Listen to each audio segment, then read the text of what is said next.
Students, last class में हम लोग 9th क्लास हिस्ट्री का चैप्टर पढ़ रहे थे, फ्रेंच रेवोल्यूशन। लास्ट क्लास में हम लोगों ने जब टॉपिक पढ़ा था वो था डायरेक्टरी रूल के बारे में पढ़ा था हम लोगों ने। मैंने आपको बताया था कि यहाँ तक हम लोगों ने इस चैप्टर के अंदर जो स्टोरी थी वो स्टोरी हमने कंप्लीट कर ली थी पूरी। कहाँ से? या वो फ्रेंच सोसाइटी सी, फ्रेंच सोसाइटी कैसी थी, क्या थी, राजा कैसे रहा, नेशनल असेंबली कैसे आई, कन्वेंशन क्या हुआ, जैकोनी क्लब क्या था, मैक्सिमिलियन रॉबेस्पियरी क्या था, डायरेक्टरी रूल कैसे आया, नेपोलियन बोनापार्ट क्या आया, पूरा हम लोग पढ़ चुके थे। क्लियर है?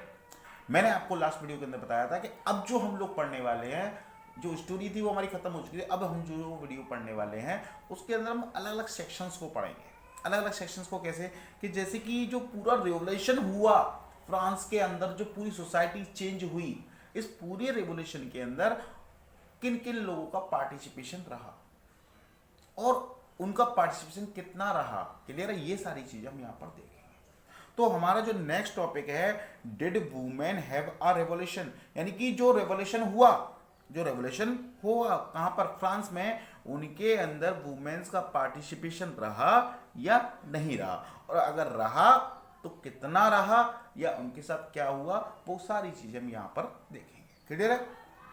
तो women's as a active participant, अगर मैं पार्टिसिपेशन की बात करता हूं कि वुमेन्स का पार्टिसिपेशन रहा नहीं रहा, तो मैं कहूंगा कि हाँ सर, बहुत ज़्यादा वुमेन्स का पार्टिसिपेशन इस पूरे रेवोल्यूशन के अंदर रहा। जिस समय पर जो मेंस थे वो बिजी थे रेवोल्यूशन करने में, जिस समय जो मेंस थे वो बिजी थे क्या करने में? कॉन्स्टिट्यूशन बनाने के, टेनिस कोर्ट पर कॉन्स्टिट्यूशन बनाने में। क्लियर है? उस समय जो वुमेन्स थी वो काम कर रही थी, वो फैमिलीज को संभाल रही थी, वो अपने घरों को संभाल रही थी। क्लियर है?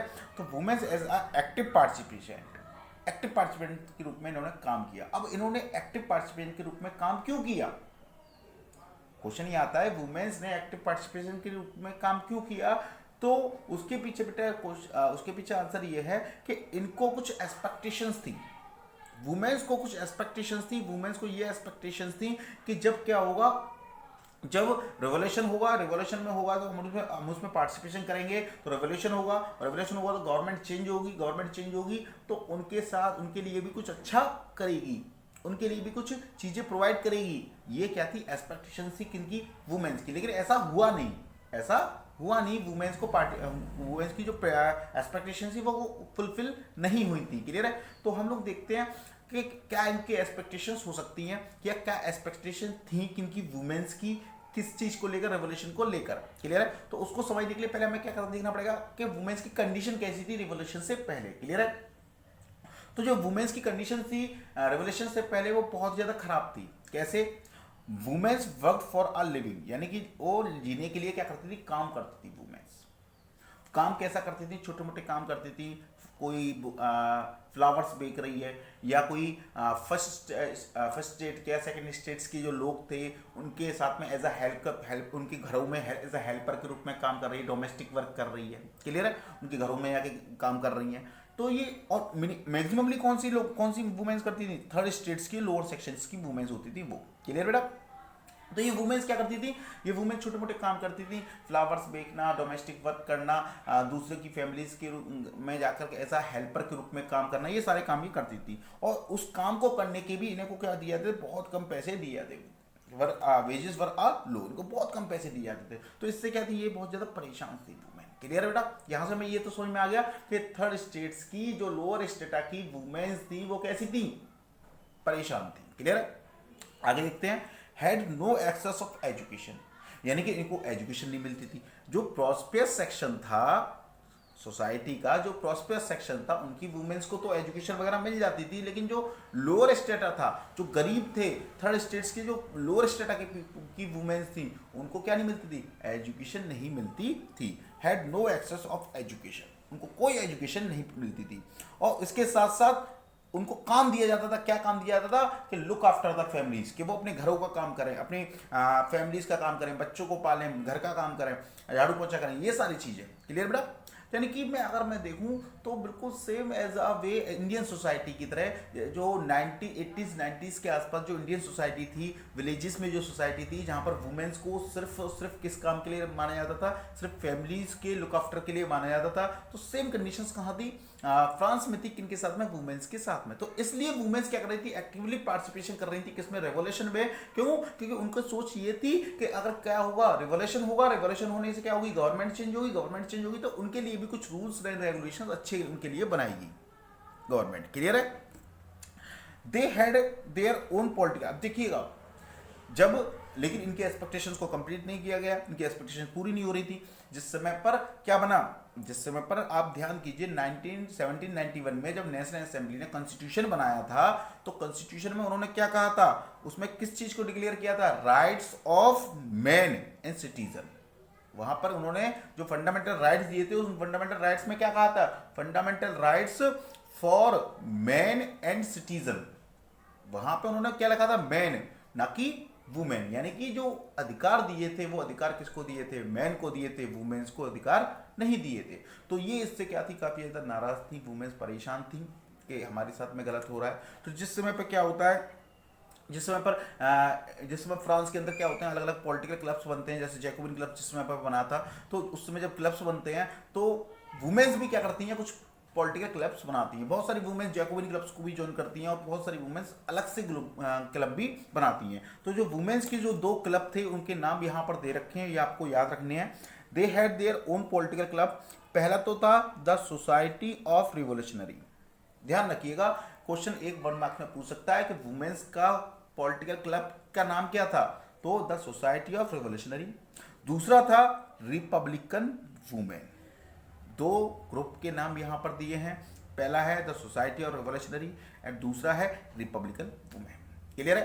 अब देखिएगा, जिस समय पर रिवोल्यूशनरी गवर्नमेंट आती है बेटा, रिवोल्यूशनरी गवर्नमेंट जिस समय पर क्या होता है, वार चल रहा होता है किसके साथ में, ऑस्ट्रिया के साथ में, प्रोएशिया के साथ में, यानी कि 1792 के आसपास जो गवर्नमेंट होती है, जो गवर्नमेंट रूल कर रही होती है, तो वहां पर उस समय पर गवर्नमेंट क्या करती है, वुमेन्स के लिए कुछ चेंजेस करती है, वुमेन्स के लिए कुछ चीजें लेके आती है। तो वो चेंजेस काफी अच्छे होते हैं किनके लिए, वुमेन्स के लिए। देखते हैं वो क्या क्या चेंजेस या फिर क्या रिवोल्यूशनरी गवर्नमेंट ने क्या क्या चेंजेस किए किसके लिए, वुमेन्स के लिए। तो changes bought by revolutionary government. Clear है? पहला, क्रिएशन ऑफ स्टेट स्कूल्स।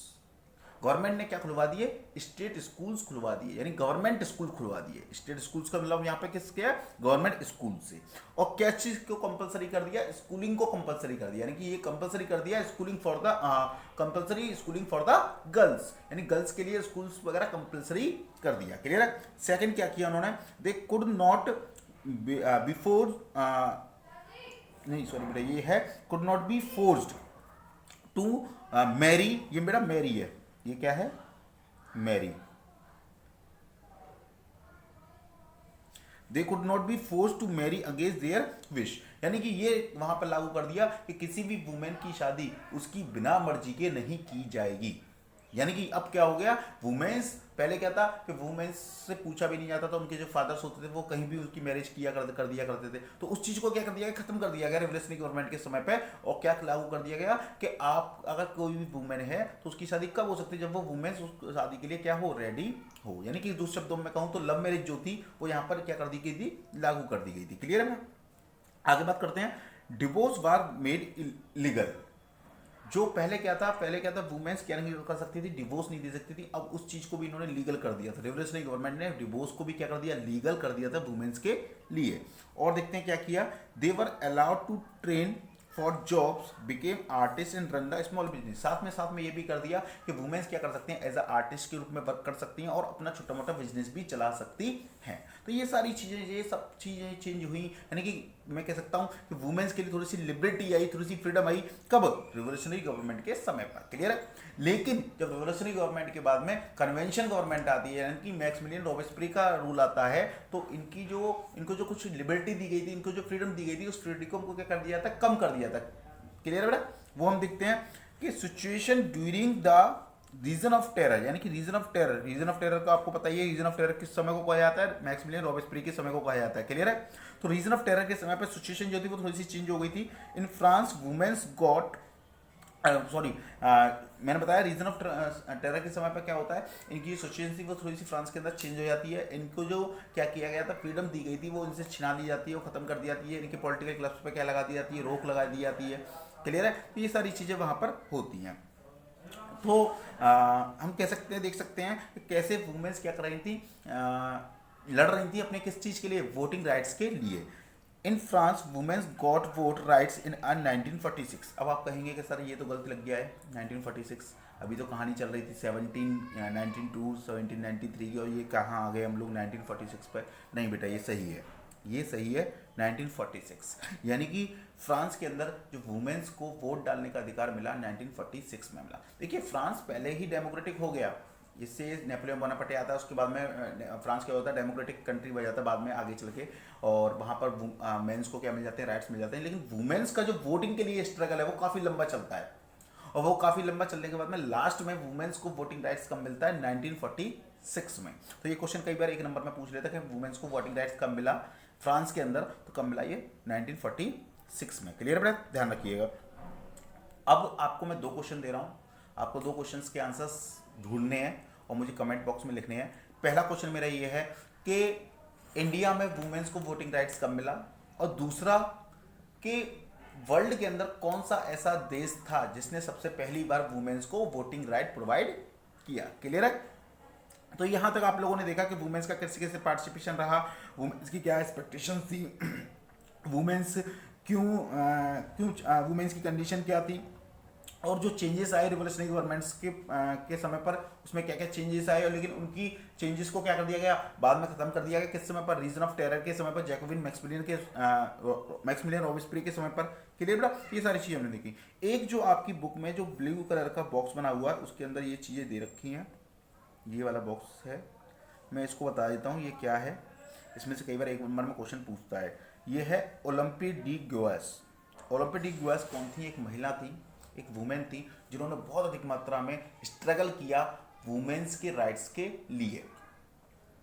जिस समय पर रिवोल्यूशनरी गवर्नमेंट बनती, जिस समय पर नेशनल असेंबली बनती है 1791 में, उस समय जब 1991 में क्या दिया जाता है, राइट्स दिए जाते हैं कि इनको मेंस एंड सिटीजन्स को। क्लियर, ध्यान है। तो उस समय पर इन्होंने एक डिक्लेरेशन किया, इन्होंने भी ये क्या किया, इन्होंने काफ़ी ज़्यादा स्ट्रगल किया, और स्ट्रगल करने के बाद इन्होंने डिक्लेरेशन किया right two of women and citizens के लिए। क्लियर है। बाद में क्या होता है, जिसमें मैक्सिमिलियन रॉबेस्पियरी के समय पर क्या होता है कि इनको पकड़ लिया जाता है, किसको, ओलंपी डी ग्वेस को। क्लियर है, इनके ऊपर रोक लगा दी जाती है, और बाद में इनको क्या किया जाता है, इनके ऊपर भी देशद्रोह का मुकदमा चलता है और इनको भी फांसी दे दी जाती है। तो एक छोटा सा क्वेश्चन है जो छोटे क्वेश्चन में पूछता है, कौन सी महिला थी जिन्होंने काफ़ी मतलब स्ट्रगल किया था फ्रांस में, किस चीज़ के लिए, वुमेन्स के राइट्स के लिए। तो वो कौन है, ओलंपी डी ग्वेस। क्लियर है। तो यहाँ हमारा हम लोगों ने क्या समझा कि वुमेन्स का क्या पार्टिसिपेशन रहा पूरे रिवोल्यूशन में। क्वेश्चन यहाँ से बन सकता है सीधा सीधा, याद है, did the woman have a revolution. Question यहीं से बनेगा, ये मैंने क्वेश्चन मार्क लगाया है, आप ध्यान से देखिए, क्वेश्चन यही बनता है, did women have a revolution, क्या वुमेन्स का कोई पार्टिसिपेशन रहा वुमेन रिवोल्यूशन में। तो ये आप पूरा आंसर इसके अंदर लिख सकते हैं कि हाँ साहब बहुत ज़्यादा पार्टिसिपेशन रहा, उनकी क्यों रहा, उनकी एक्सपेक्टेशंस थी, और क्या एक्सपेक्टेशंस थी कि उनके यहाँ पे कुछ क्या चेंजेस होंगे, लेकिन चेंजेस नहीं हुए। उनकी लाइफ के बारे में लिख सकते हो कि उनको थर्ड स्टेट्स के लोग थे, वो लोअर वेजेस मिलते थे, एक्सेस एजुकेशन नहीं थी, लुक आफ्टर फैमिली रहता था। फिर आप लिख सकते हैं रेवोल्यूशनरी गवर्नमेंट्स के बाद में क्या क्या चेंजेस हुए, लेकिन वो चेंजेस क्या हो गए, खत्म हो गए कब, जिसमें मैक्सिमिलियन रॉबेस्पियरी का रूल आया। ये सारी चीज़ें आप इसके अंदर लिख सकते हो। तो यहाँ हमारा ये वाला टॉपिक भी क्या हुआ, कंप्लीट हुआ। नेक्स्ट टॉपिक के अंदर हम लोग देखेंगे स्लेवरी के बारे में, कि जो स्लेव थे उस स्लेव्स की कंडीशन क्या थी, वो उसके बारे में हम लोग नेक्स्ट क्लासेस के अंदर पढ़ेंगे।